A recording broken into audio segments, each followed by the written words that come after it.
CM Pawan Kalyan చేపట్టిన ప్రాయశ్చిత దీక్షకు మద్దతుగా రాజానగరం ఎమ్మెల్యే బత్తుల బలరామకృష్ణ సతీ సమేతంగా పూజలు నిర్వహించారు. కోరుకొండ శ్రీ లక్ష్మీ నరసింహస్వామి ఆలయంలో ప్రాయశ్చిత పూజలు, హోమాలు నిర్వహించారు.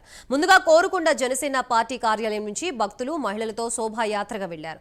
దేవాలయంలోని మెట్లని శుద్ధి చేసి పసుపు, కుంకుమల్ని అద్దారు. అనంతరం సుదర్శన హోమంలో ఎమ్మెల్యే బత్తుల దంపతులు పాల్గొన్నారు.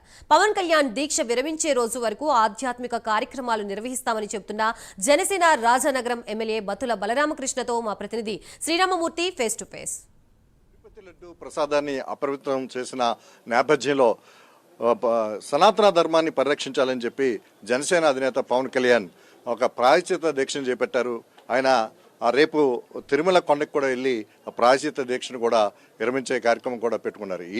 ఈ నేపథ్యంలో ఎక్కడికక్కడే జనసేన సంబంధించిన నాయకులు ఈ ప్రాయశ్చిత దీక్షకు మద్దతుగా సంఘీభావంగా ఆధ్యాత్మిక కార్యక్రమాలు, పూజాధికారులు నిర్వహిస్తున్నారు. దీంట్లో భాగంగా రాజానగరం ఎమ్మెల్యే బత్తుల బలరామకృష్ణ ఈరోజు కోరుకొండ లక్ష్మీ నరసింహస్వామి ఆలయంలో ప్రత్యేక పూజాధికారులు అలాగే హోమాలు నిర్వహించారు. ఏదైతే సనాతన ధర్మం ఉందో దాన్ని పరిరక్షించాలని కోరుకుంటూ పవన్ కళ్యాణ్ చేపట్టిన ఈ సనాతన ధర్మ పరిరక్షణకి సంఘీభావం తెలుపుతూ ఆయన మొత్తం 660 మెట్లు ఎక్కి ఈ మెట్లను శుద్ధి చేసే కార్యక్రమాన్ని కూడా చేపట్టారు.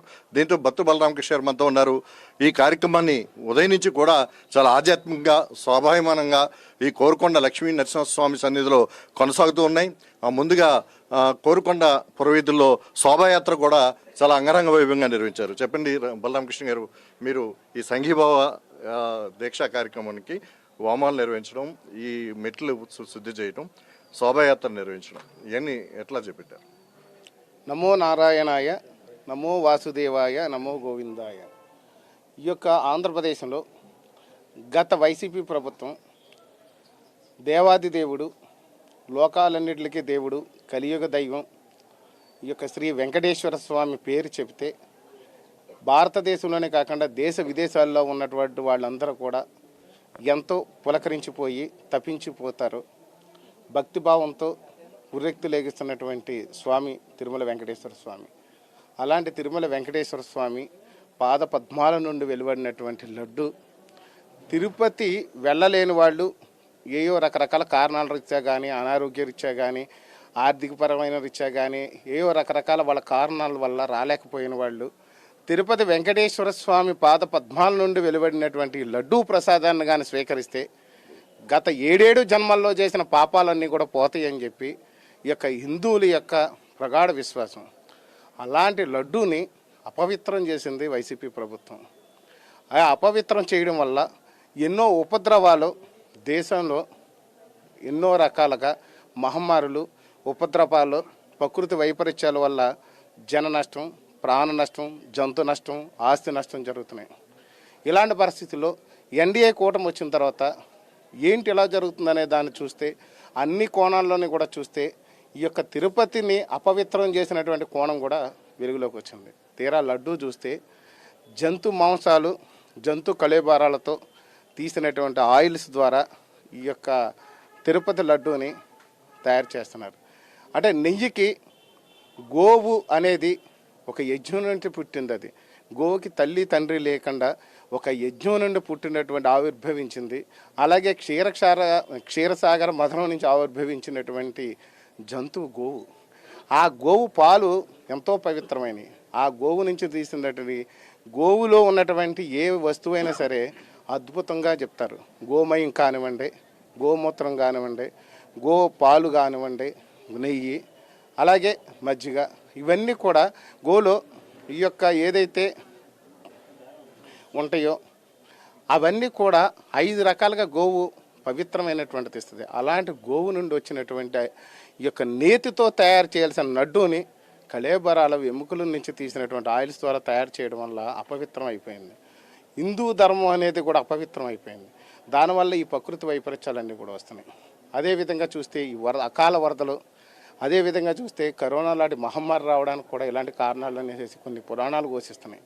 అలాంటి పరిస్థితుల్లో వీటిలన్నింటినీ అపవిత్రమైన అన్నాటిని కూడా ఒక మంత్రోచ్చారణతో పవిత్రం చెయ్యాలనేదే హిందూ ధర్మం చెప్తున్నటువంటి దాన్ని అందిపుచ్చుకొని జనసేన పార్టీ అధ్యక్షులు ఆంధ్రప్రదేశ్ రాష్ట్ర ఉప ముఖ్యమంత్రి వర్యులు శ్రీ పవన్ కళ్యాణ్ గారు ప్రాయశ్చిత్త స్వామి తెలుసో తెలియకో మూర్ఖులు, దుర్మార్గులు, దుష్టులు యొక్క ధనదాహంతో చేసిన తప్పును మన్నించండి. ఎందుకంటే ఈ అమాయక ప్రజలు, అమాయకమైనటువంటి జీవరాశి అంతా కూడా అంతరించిపోయే ప్రమాదం ఉంది. స్వామి నీ ఆగ్రహాన్ని తగ్గించి మన్నించి మాకందరికీ కూడా ప్రజలకు మళ్ళీ శాంతియుతంగా చూడాలి అని చెప్పేసి ఈ యొక్క పవన్ కళ్యాణ్ గారు దీక్ష చేపట్టి ఈ యొక్క పూజ, హోమ, దీపధూప నైవేద్యాల కార్యక్రమాలు అనేది ప్రారంభించారు. అందులో భాగంగానే ఇక్కడ రాజానగరం నియోజకవర్గంలో కూడా ఎంతో బస్టు బట్టి చేసినటువంటి ఈ పరిస్థితులన్నింటికి కూడా నా వంతుగా కూడా నేను కూడా ఇక్కడ దీక్ష అనేది పూనుకొని యజ్ఞయాగాలు చేస్తున్నాను.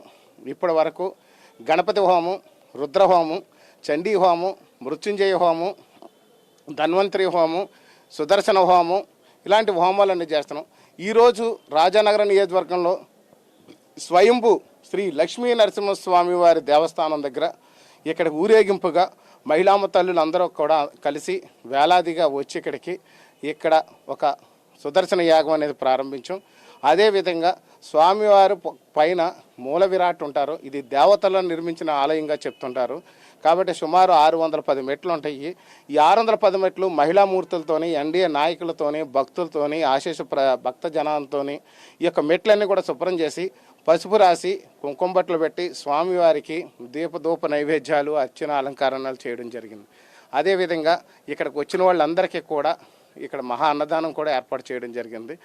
ఈ భక్తులందరూ కూడా వాలంటరీగా వచ్చి ఒక పిలుపు అనే దానికంటే కూడా ఈ యొక్క లోకం సుభిక్షంగా ఉండాలని వాళ్ళ స్వతంత్రంగా వీళ్ళందరూ కూడా వచ్చి ఈ కార్యక్రమంలో వేలాదిగా పాల్గొని ఈ యొక్క కార్యక్రమాన్ని విజయవంతం చేసినందుకు ప్రతి ఒక్కరు కూడా ధన్యవాదాలు తెలియజేస్తున్నాను. అదేవిధంగా వెంకటేశ్వర స్వామి దయ వల్ల, స్వయంభూ శ్రీ కోరుకొండ లక్ష్మీ నరసింహస్వామి అనుగ్రహం వల్ల పవన్ కళ్యాణ్ గారు ద్వారా ఈ కొండనెక్కే భాగ్యం నాకు మరియు ఈ ప్రజలందరికీ కూడా ఆయన కల్పించినందుకు పవన్ కళ్యాణ్ గారికి ప్రత్యేక ధన్యవాదాలు తెలియజేస్తున్నాను. ఈ రోజుతోటి మీ కార్యక్రమాలన్నీ ముగిసినట్టేనా? లేదు, ఇంకా మరొక 2 రోజుల కార్యక్రమాలు ఉన్నాయి. ఓం నమో నారాయణాయ అనే మంత్రం అనేది రేపు చాటింగ్ అంతా ఉంటుంది. ఎల్లుండు దీపాలు ప్రతి ఇంట్లో కూడా దీపం పెట్టాలని కూడా పిలుపునిస్తాం. సాయంత్రం ప్రతి ఇంట్లో కూడా సాయంకాలం వేళ దీపం పెట్టి ఆ యొక్క మీ ఇంట్లను కూడా మీరు అపవిత్రాన్ని పవిత్రం చేయాలి. దీపం వెలిగించండి, దేవుడి దగ్గర దీపం పెట్టండి. మీ బిడ్డల క్షేమం కోసం, మీ కుటుంబ సభ్యుల క్షేమం కోసం, మీ యొక్క ఇంటిలో అష్టైశ్వర్యాలు సిద్ధించడం కోసం, ఈ యొక్క మీకున్నటువంటి దుష్ట దిష్టి అన్నీ పోవడం కోసం, ఈ ఉపద్రవాల నుంచి నివారణ కోసం ప్రతి ఇంటి దగ్గర దీపం పెట్టమని కూడా మేము పిలుపునిస్తున్నాం. అంటే పవన్ గారు దీక్ష విరమించే రోజున చేస్తారా కార్యక్రమం? రేపు అనగా మంగళవారం నాడు నమో నారాయణాయ చాటింగ్ మంత్రం, ఎల్లుండు దీపం ప్రతి ఇంట్లో కూడా దీపం పెట్టేటట్టు రాజానగరం నియోజకవర్గంలో హిందూ మతంలో ఉన్న వాళ్ళందరూ కూడా అవకాశం ఉన్న వాళ్ళందరినీ కూడా దీపం పెట్టాలని తెలియజేస్తున్నాం. మాకున్నది ఒక మతం కోసం కాదు, ఈ యొక్క ఏదైతే సనాతన ధర్మాన్ని కాపాడుతామంటామో హిందూ మతంలో పూజిస్తాము, హిందూ మతాన్ని పూజిస్తాము, హిందూ దేవతలను పూజిస్తాము. అలాగే పరమతాన్ని గౌరవిస్తాము, ప్రేమిస్తాము. క్రైస్తవ మతాన్ని గౌరవిస్తాము, ప్రేమిస్తాము. ఇస్లాం మతాన్ని కూడా గౌరవిస్తాము, ప్రేమిస్తాము. హిందూ మతాన్ని పూజిస్తాము. ఇందులో మతాల కోసం కాదు, ఒక లోక కళ్యాణం మన పురాణాలు ఏదైతే ఘోషిస్తున్నాయో అపవిత్రమైన దాన్ని పవిత్రం చేయడంలో ఇది భాగస్వామ్యం మాత్రమే అని చెప్పి ఈ సందర్భంగా తెలియజేస్తున్నాం. ఇది ఎమ్మెల్యే బత్తుల బలరామకృష్ణ గారు చెప్తున్నది. ఏదైతే లోక కళ్యాణం కోసమే ఈ కార్యక్రమం చేస్తున్నాం, అన్ని మతాలని గౌరవించడం హిందువుల ధర్మం, ఆ ధర్మమే కొనసాగిస్తున్నాం. హిందూ దేవాలయంలో హిందువులు దేవతల్ని, దేవుల్ని పూజిస్తాం.